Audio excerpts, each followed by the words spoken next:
Bonjour tout le monde. Aujourd'hui, Zachary va vous parler de mon histoire, des lieux que j'ai pu visiter et de plusieurs éléments culturels que vous ne possédez sûrement pas dans votre pays. J'espère que vous allez apprécier et qu'il va bien raconter mon histoire. Bonne écoute les amis. Maintenant, c'est à moi de prendre la parole et de vous raconter son histoire.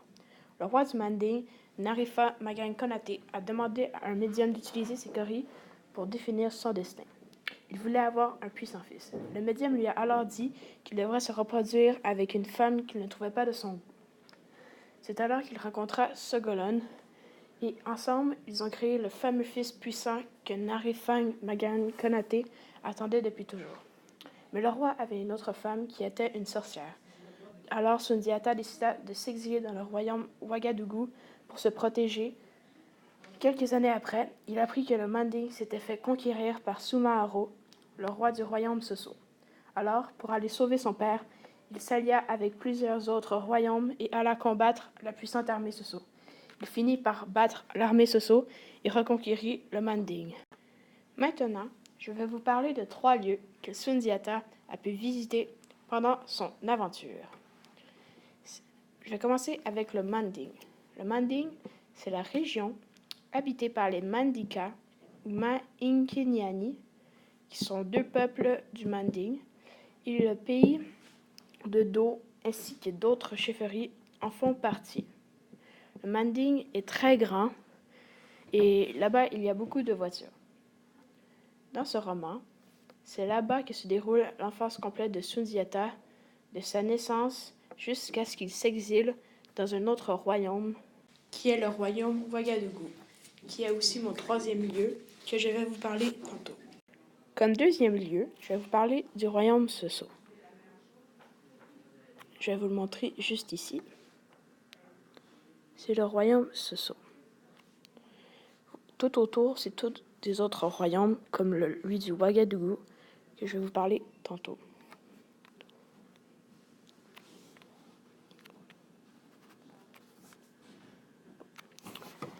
Le royaume de l'Afrique de l'Ouest, qui, après la chute de l'Empire du Ghana, un chef Saracolé décida de construire le royaume de Soso plus au sud pour ne pas qu'il y arrive ce qui est arrivé à l'Empire du Ghana.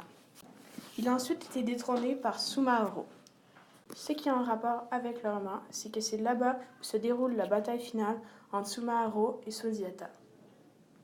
Je vais maintenant passer au prochain lieu. Maintenant, je vais vous parler d'un autre royaume, le royaume Ouagadougou. Le royaume Ouagadougou est un royaume d'Afrique occidentale à l'origine de l'Empire du Ghana, fondé au IVe siècle, en Afrique occidentale. Je vais maintenant vous montrer où est-ce qu'il se positionne.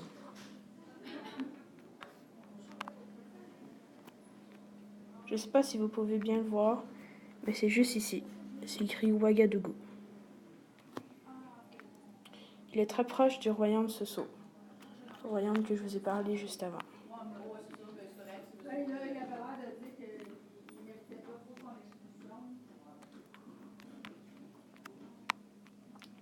C'est aussi un royaume qui possède une armée très puissante. C'est un des royaumes du Mali à avoir la technologie la plus avancée. Le lien avec le roman, c'est que dans ce roman, c'est là où Sundiata va se réfugier après s'avoir exilé de son royaume d'enfance, le Manding.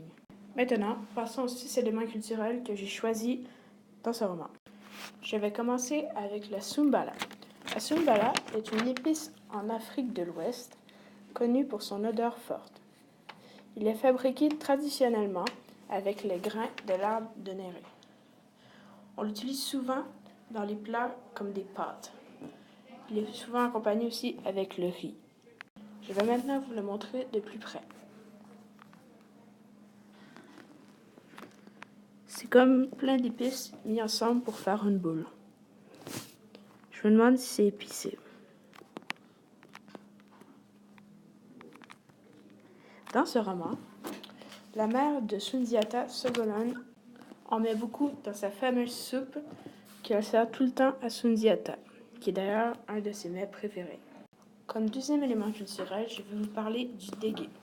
C'est comme un pudding, mais c'est fait avec des grains de dégué, de soupe de beurre, de yaourt, de crème fraîche, de sucre, de vanille, de sirop de noix, de lait et d'eau chaude.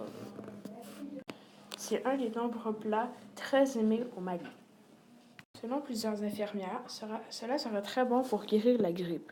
Ça aurait un peu l'effet d'une soupe Lipton. Selon Sundiata aussi, c'est meilleur quand il a des motons. Comme ici.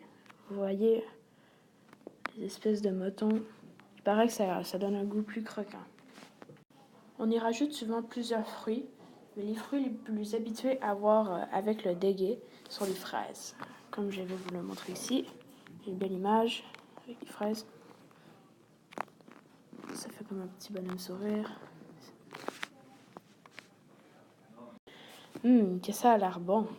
Moi, j'aimerais bien écouter un jour. Comme troisième élément culturel, ce n'est pas de la nourriture, mais c'est une entreprise sociale qui se nomme le Ndomo. Comme j'ai dit, le Ndomo est une entreprise sociale créée pour répondre aux problèmes du chômage chez les jeunes. Il a pour objet de donner à ces jeunes une formation à partir d'un savoir local. En fait, tu restes là-bas une semaine, c'est comme une maison. Ils t'accueillent, ils te donnent le plus de conseils possible pour essayer de te trouver un travail, pour pas que tu vives, exemple, dans la rue ou que tu sois pauvre. Ils accueillent à peu près 40 jeunes par semaine et ils sont à peu près de 10 à 15 spécialistes pour t'aider. Moi, je trouve ça très gentil que des volontaires se donnent pour une semaine de leur temps pour aller aider des jeunes au chômage. Dans ce roman, le fils de Sassouma, qui est la tante de Sundiata, la sorcière, en fait partie car il ne veut pas travailler dans les champs avec tous les autres enfants au chômage. Comme quatrième élément culturel, je vais vous parler du Delo, qu'on retrouve souvent dans le roman.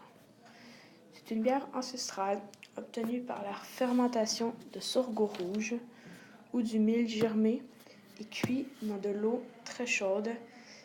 Il est très répandu aussi en Afrique sahélienne. Il paraît que c'est une des bières qui a un des goûts les plus sucrés et que c'est la bière préférée de plus de 70% de la population du Mali qui boivent de l'alcool, bien sûr. C'est d'ailleurs aussi la bière préférée de Sundiata et il en boit très souvent, surtout à l'occasion des fêtes. Quand il a eu ses 16 ans, il a goûté à sa première bière. Et aussi, à la fin du roman, quand ils réussissent à battre Sumaoro, tous les royaumes se réunissent. Et tous les rois se réunissent dans une salle pour signer un pacte de paix et surtout pour boire de l'eau et célébrer. Comme cinquième élément, je vais vous parler des coris qui se disent parfois coris. C'est des coquillages que l'on jette sur le sol et dont la position permet de lire le destin. Ils servent aussi parfois comme monnaie d'échange, car ça vaut quand même cher. Et dans le roman, comme vous avez pu l'entendre avec le résumé, c'est de ça que se sert le médium pour démontrer à Narifan Magan Konaté comment avoir son fameux puissant fils, Sundiata justement. Et aussi, Sundiata s'en sert comme monnaie d'échange pour échanger des feuilles de baobab pour permettre à sa mère de finir sa recette. Comme sixième et dernier élément culturel, je vais finir avec le tau. Le tau qui ressemble à ça, ici vous avez pu le voir, ressemble à des boules de riz. C'est cuisiné à l'aide de fouets à base de farine de mil ou de sorgho et d'eau. Il est servi avec des pâtes et souvent, il est accompagné souvent d'une sauce, plus particulièrement la sauce gombo. C'est un mets très populaire au Mali qu'on peut retrouver dans beaucoup de restaurants.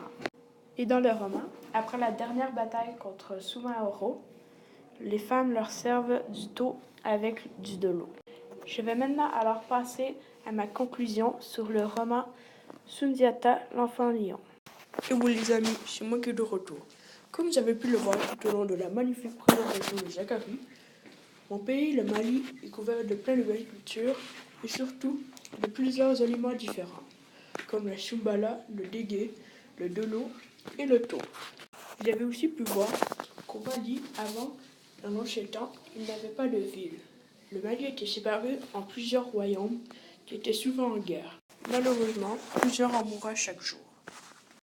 J'espère que vous sur mon et sur ok. Moi j'ai réalisé que la vie au Mali était très dure dans l'ancien temps mais que les gens étaient très forts et ne se laissaient pas abattre et décourager par ça. Alors, chapeau aux gens du Mali et merci d'avoir écouté ma présentation.